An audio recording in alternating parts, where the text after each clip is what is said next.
अस्सलाम वालेकुम dear students.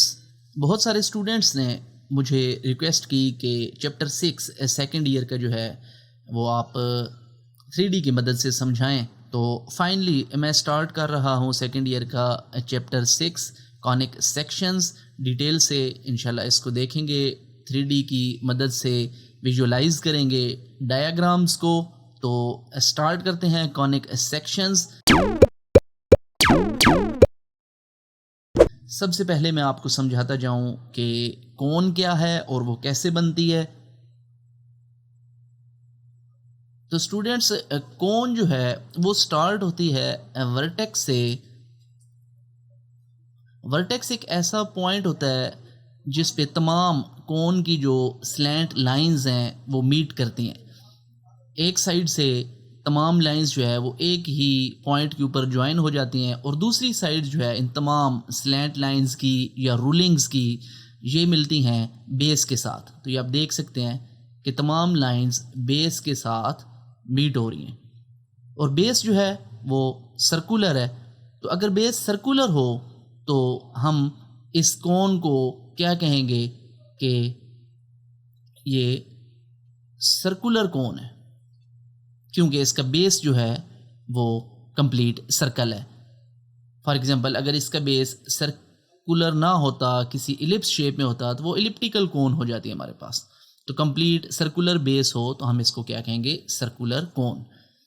और ये जो लाइंस, इनको हम रूलिंग्स भी कहते हैं। ये जो लाइंस बेस के साथ मिल रही हैं, इन तमाम लाइंस को हम कहेंगे रूलिंग्स, या आप इसको जनरेटर भी कह सकते हैं।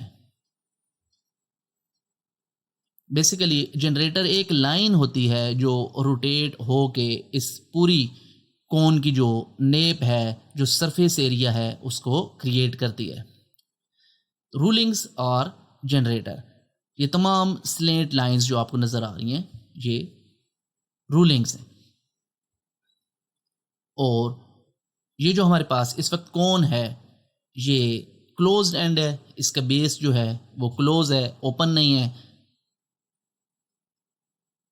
तो डेफिनेटली इसका कुछ एरिया भी होगा, तो हम इसको कहेंगे base of cone. Students, ruling जो है उसकी कोई अमाउंट फिक्स नहीं है। जितनी ज़्यादा ये लाइंस होंगी उतनी ही हमारे पास स्मूथ जो है वो कोन होगी। अगर मैं इसको थोड़ा सा जूम करूं तो देखें, रूलिंग्स जितनी कम होंगी हमारे पास उतनी ज़्यादा एक फ्लैट सरफेस एरियाज़ जो हैं वो हमें नज़र आएंगे। तो मैक्सिमम रूलिंग्स होंगी तो उतनी ज़्यादा हमारे पास स्मूथ कोन जो है वो डिज़ाइन होगी। जिस तरह से प्रॉपर सर्कल जो है, आप कहते हैं कि सर्कल जो है, एक सर्कल वो इनफाइनाइट पॉइंट्स के साथ मिल के जो है वो बनता है, तो इसी तरह कोन भी जो प्रॉपर बनेगी आपके पास वो इनफाइनाइट रूलिंग्स लाइंस जो होंगी उससे मिल के बनेगी। तो ये आपको समझाने के लिए लिमिटेड रूलिंग्स जो हैं मैंने बनाई हैं, जस्ट फॉर आइडिया। स्टूडेंट्स, आपको इस वक्त दो कोन्स जो है नज़र आ रही हैं स्क्रीन पे। ये लेफ़्ट साइड वाली जो कोन है हमारे पास, इसको हम कहेंगे राइट कोन। और ये जो आपके पास राइट साइड पे कोन नज़र आ रही है इसको हम कहेंगे ऑब्लिक कोन।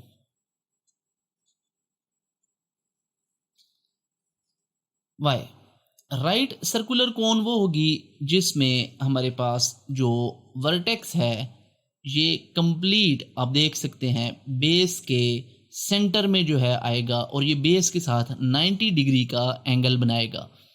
और अब्लीक कोन में आप देख सकते हैं कि जो वर्टेक्स है, मैं यहाँ पे अभी ड्रा नहीं कर रहा, वो सेंटर के साथ लेस देन 90 डिग्री का एंगल बना रहा है।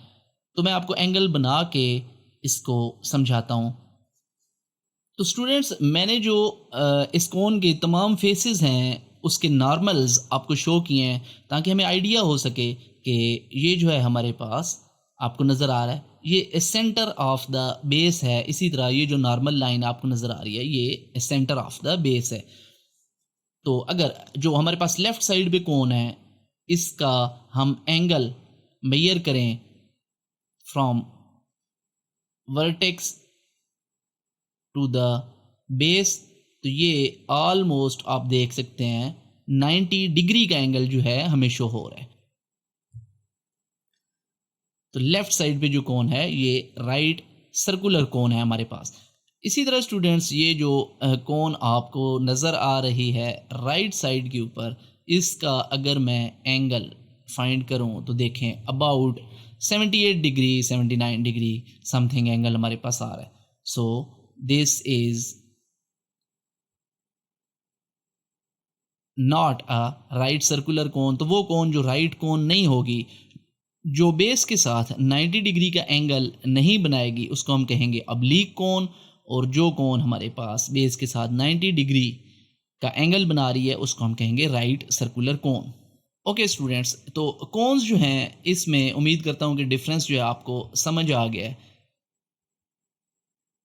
अगर मैं कोन का जो बेस है इसको ओपन कर दूं तो आप देख सकते हैं कि दिस इज़ आल्सो कोन। इसका जो बेस है वो क्लोज नहीं है। So yes, this is a cone. एक सर्कुलर हमारे पास सर्कल है और रूलिंग्स जो है वो तमाम उसको ज्वाइन कर रही हैं और एक ही पॉइंट पे सेकंड साइड पे वो जाके मीट हो रही हैं। तो this is open and and this is close and. तो ये दोनों कोन्स ही हैं हमारे पास। और स्टूडेंट्स ये जो सरफेस एरिया आपको नज़र आ रहा है, जब ये जनरेटर रोटेट करता है और ये जो तमाम रूलिंग्स लाइन है ये मिल के ये जो सर्कुलर एरिया बना रही हैं, ये जो आपको ऑरेंज शेडेड एरिया नज़र आ रहा है इसको हम कहते हैं नेप। जब हमारे पास डबल राइट सर्कुलर कोन्स बनती हैं तो उसमें हमारे पास दो नेप्स बनती हैं, अपर एंड लोअर। तो चलिए स्टार्ट करते हैं, देखते हैं कि डबल राइट सर्कुलर कोन क्या होगी और वो कैसे बनती है। तो स्टूडेंट्स अब बात करेंगे कि डबल राइट सर्कुलर कोन कैसे बनती है। डबल राइट सर्कुलर कोन बनाने के लिए आप देख सकते हैं हमारे पास टू लाइंस हैं। एक जो है स्ट्रेट हमारे पास वर्टिकल लाइन है और एक हमारे पास स्लैंट लाइन है जो टिल्टेड है। ये जो स्टूडेंट स्ट्रेट लाइन आपको शो हो रही है इसको हम कहते हैं एक्सिस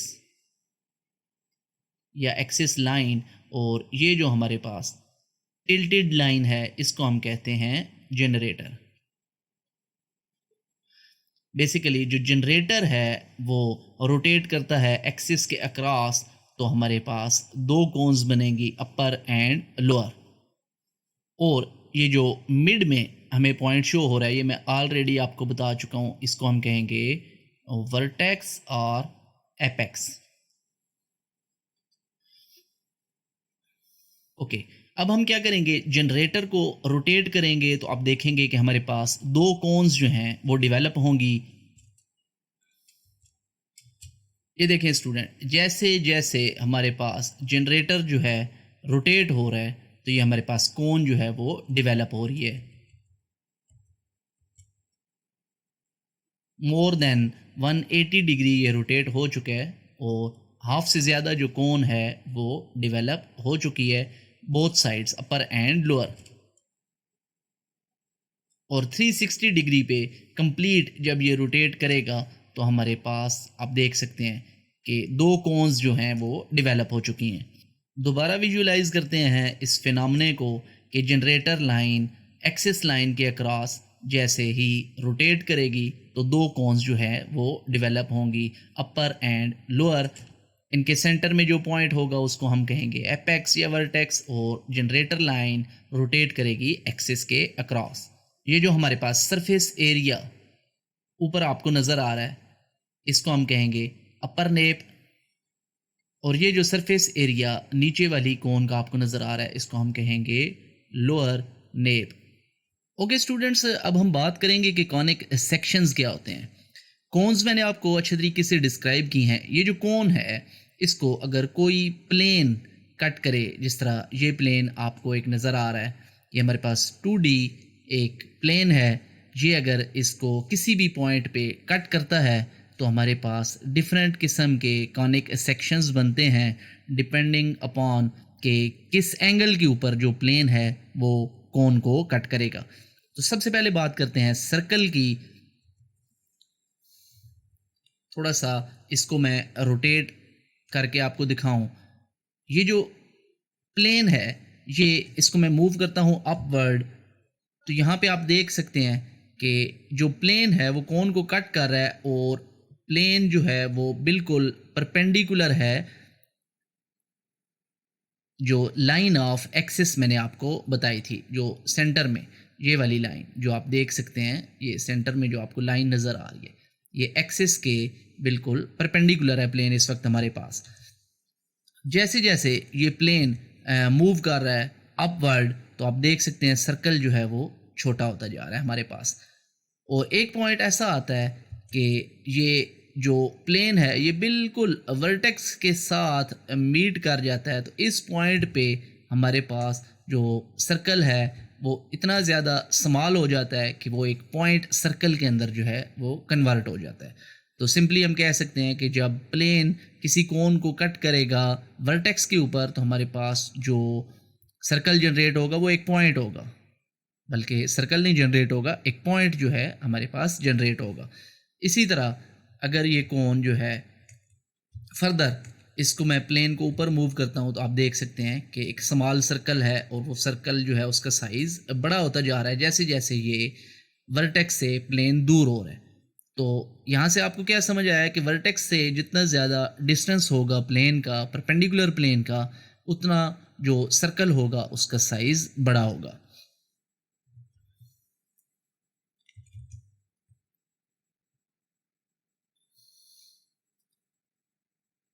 तो हमने देखा कि प्लेन जो है उसने क्या किया है, सर्कल क्रिएट किया है। ओके स्टूडेंट्स, अब हम बात करेंगे एलिप्स की, कि एलिप्स जो है वो किस तरह क्रिएट होगा हमारे पास।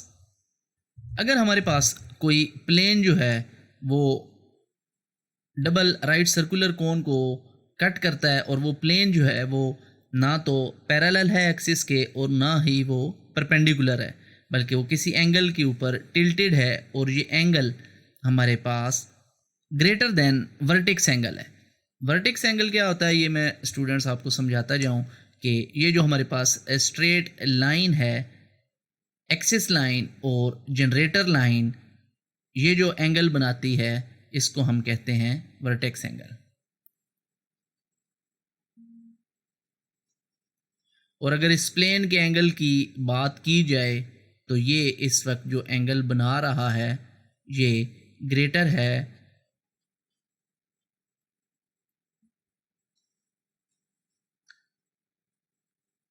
ग्रेटर देन है वर्टेक्स एंगल के।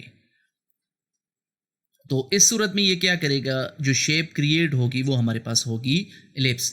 तो इसको मैं फ़िलहाल अरेज करता हूँ और विजुलाइज करते हैं कि एलिप्स जो है वो किस तरह क्रिएट होगा। थोड़ा सा फिगर को रोटेट करके देखते हैं। जैसे ही मैंने इसको मूव किया और कोन को कट किया, तो आप देख सकते हैं कि कोन जो है वो लिटल एलिप्टिकल शेप में हमारे पास बन रही है। ये देखें, ये कंप्लीट सर्कल नहीं है। इसी तरह जिस सिमिलरली अब ये अगर वर्टेक्स के करीब जाती है तो छोटा एलिप्स जो है हमारे पास क्रिएट हो रहा है। जितना ज़्यादा इसको मैं रोटेट करूँगा थोड़ा सा, और अगर मैं इस प्लेन को रोटेट करूँ, तो आप देख सकते हैं कि एलिप्स जो है वो ज़्यादा बेहतर तरीके से आप विजुअलाइज कर सकते हैं कि ये हमारे पास एलिप्स बन रहा है। जी से मैं इसको मूव करता हूँ अपवर्ड, तो ये आप देख सकते हैं ये कोन को जैसे जैसे कट कर रहा है, तो ये हमारे पास एक एलिप्टिकल शेप जो है वो बन रही है। थर्ड नंबर पे जो हमारे पास स्टूडेंट्स शेप बनती है वो है पैराबोला। और पैराबोला जो है वो किस तरीके से क्रिएट होगा, पैराबोला में प्लेन जो है जो कट करेगा कोन को वो बिल्कुल पैरेलल होना चाहिए जो आपका है जनरेटर लाइन। तो इसको मैं थोड़ा सा अपवर्ड मूव करता हूँ, इसको मैं रोटेट करता हूँ मज़ीद, तो ताकि ये पैरेलल जो है आ जाए, तो ऑलमोस्ट जो है पैरेलल है जनरेटर लाइन के। तो इस सूरत में जो हमारे पास शेप बनती है वो होता है पैराबोला। इस केस में थोड़ा सा प्लेन को मैं स्केल करता हूँ ताकि ये दोनों जो कोन्स हैं उसको कट करे।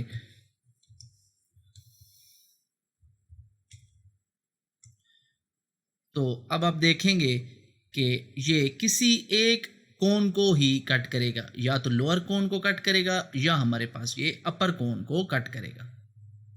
और किसी भी पॉइंट पे आप अगर इसको स्टॉप करते हैं तो वहाँ पे हमारे पास पैराबोला जो है क्रिएट होगा।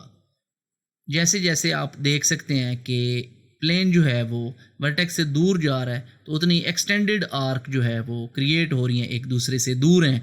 और जितना ज़्यादा ये वर्टेक्स के करीब आ रहा है तो उतना ही क्लोज जो है हमारे पास कर्व जो है बन रहा है। तो अभी ये ऊपर वाली जो कोन है वो प्रॉपर, यहाँ पे आप देखें कि ऊपर भी पैराबोला क्रिएट हो रहा है और नीचे भी स्मॉल सा पैराबोला है। तो ये इसलिए है कि ये प्रॉपर जो है वो जनरेटर लाइन के पैरेलल लाइन नहीं थी, पैरेलल प्लेन नहीं था। अगर ये पैरेलल होगा तो ये एरर जो है ये बिल्कुल नहीं आएगा। अब लोअर कोन में या अपर कोन में किसी भी पॉइंट पे आप इस प्लेन को रोकेंगे, किसी भी पॉइंट पे कट करता है तो ये हमारे पास आप देख सकते हैं कि पैराबोला जो है वो क्रिएट हो रहा है। ये देखें, ये जो शेप हमारे पास क्रिएट हो रही है ये हमारे पास पैराबोला है।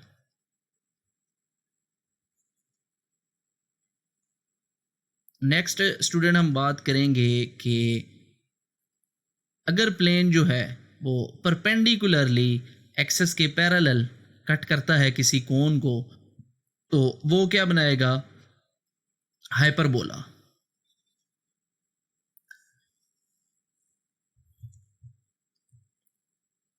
इसको मैं रोटेट करता हूँ, बिल्कुल जो एक्सिस है उसके ऑलमोस्ट पैरेलल।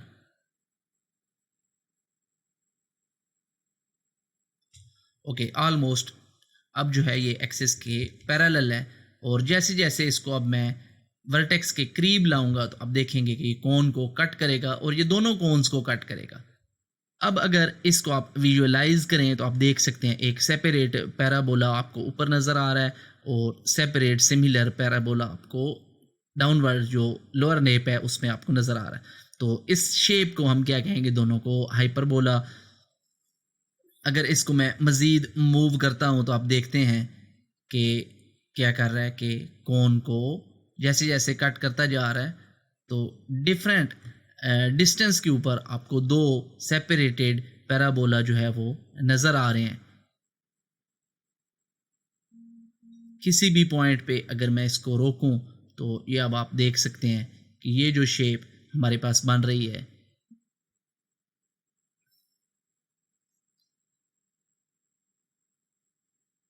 ये है हाइपरबोला।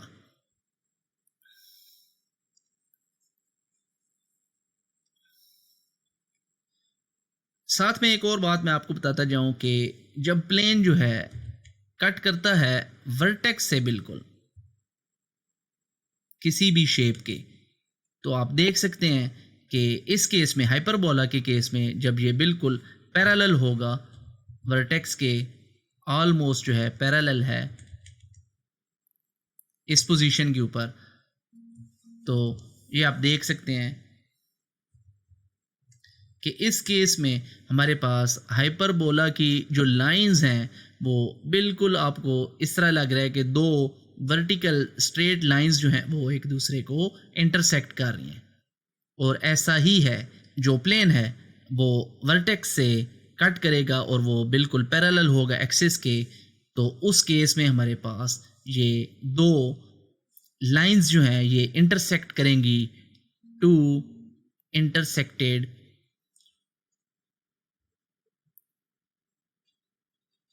लाइंस। तो हम इसको क्या कहते हैं, डी जनरेटेड हाइपरबोला।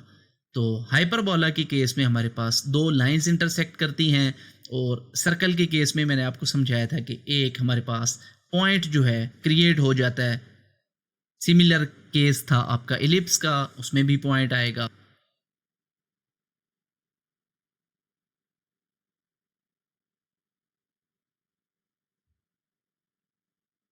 अगर स्टूडेंट्स आपको वीडियो पसंद आई है और अच्छे तरीके से समझ आ गया है तो आपका फ़र्ज़ बनता है कि आप इसको आगे स्प्रेड करें अपने दोस्तों के साथ, अजीज़ों के साथ, कि जिनको कॉनिक सेक्शंस समझने में दुश्वारी है या मैथ्स जो है उन्हें इजीली समझ नहीं आती, तो आगे शेयर करना ना भूलिएगा। मिलते हैं इंशाल्लाह नेक्स्ट वीडियो में।